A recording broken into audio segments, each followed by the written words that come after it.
And so everyone who's ever done that has eventually expanded past the point that their system collapsed. Doesn't matter if it's the Spanish or the Romans or the Brits. Everybody. So the only thing that might work is fiat. And that's all about trust. And in a world that deglobalizes and where agriculture and energy are circumspect at best, there aren't going to be a lot of countries out there that people are willing to trust. And I see, because of that, the United States not just continuing to be the supreme currency, but really being the only one of size that's globally traded.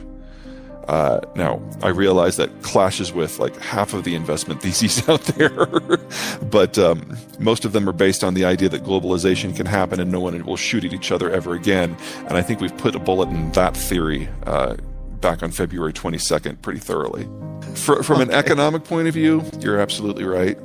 There's not nearly the same trust in the European Central Bank that there is in the U.S. Federal Reserve. There's not nearly as much trust among the among the European economies as there are among the American states. There's certainly not as much interest in the wider world in using the euro versus the dollar.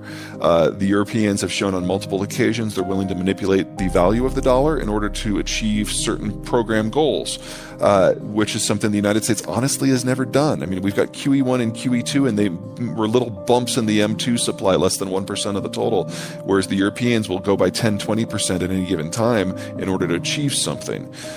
From an economic point of view, it doesn't work, especially if we're moving into a world where Europe is one of the most advanced aging societies ever and just doesn't have consumers.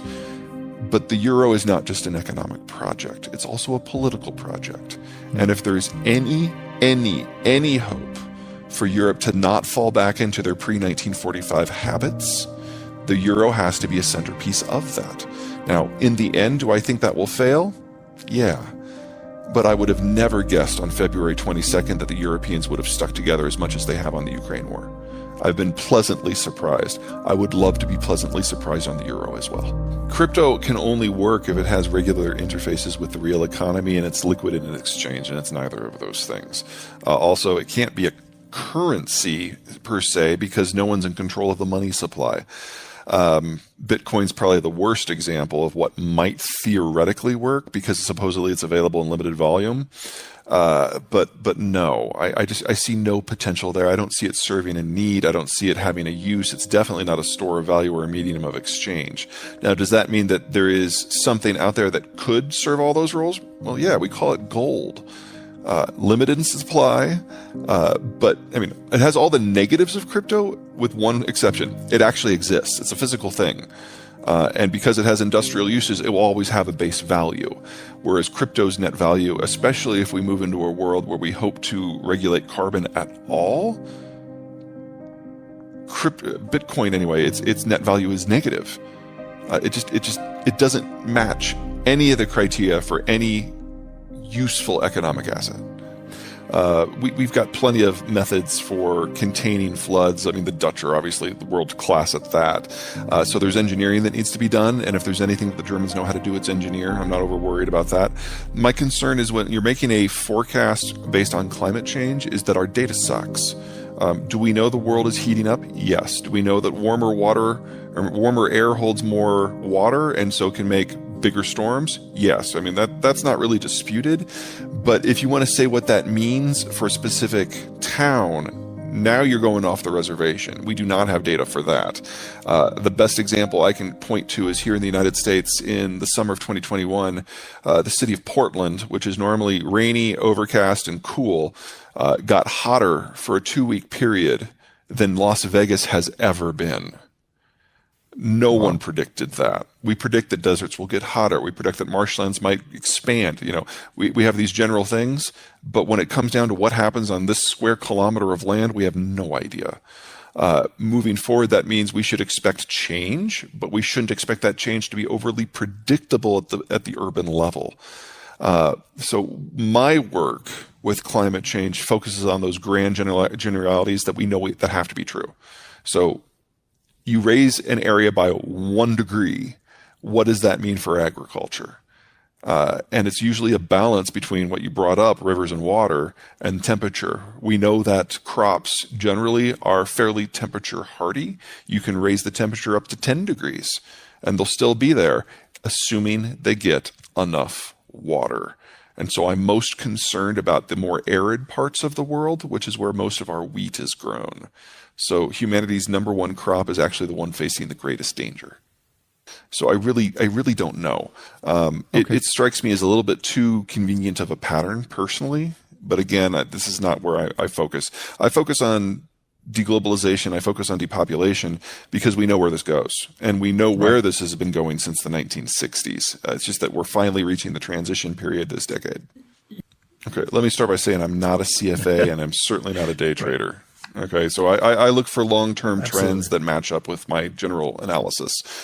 So with that kind of put to the side as a caveat, I am most interested in things that are in very large markets with deep pools of liquidity, which for the moment now is really just the United States. I want products that are energy intensive in their production because in the United States, because of the shale revolution, we have the cheapest oil, the cheapest natural gas, the cheapest electricity.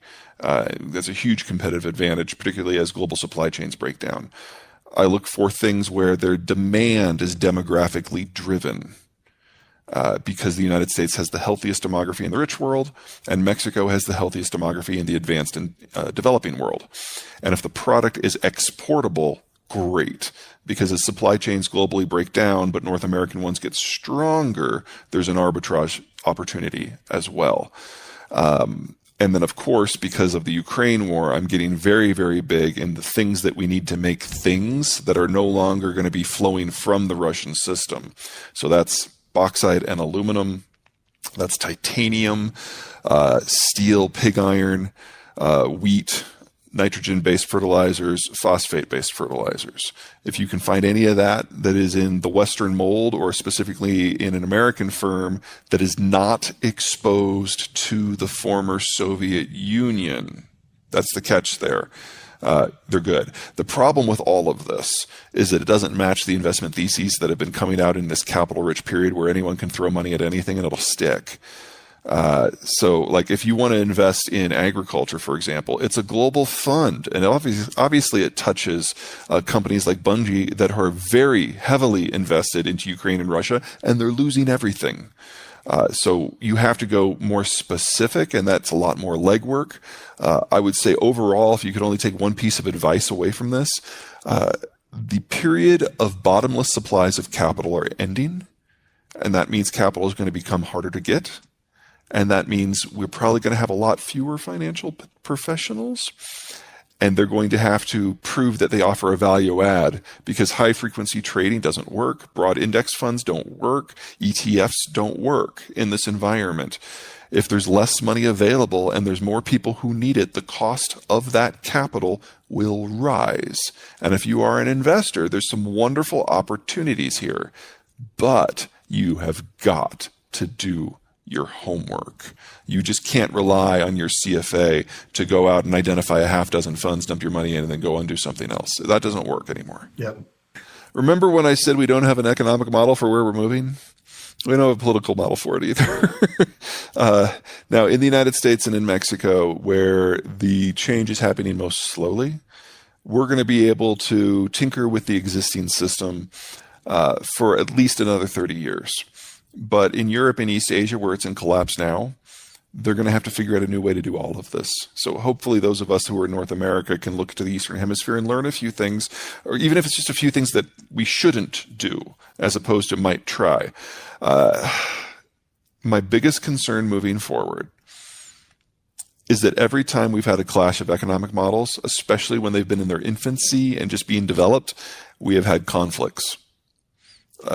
The Cold War, the German wars, at their heart, economic theory was there. It wasn't just geography. It wasn't just materials.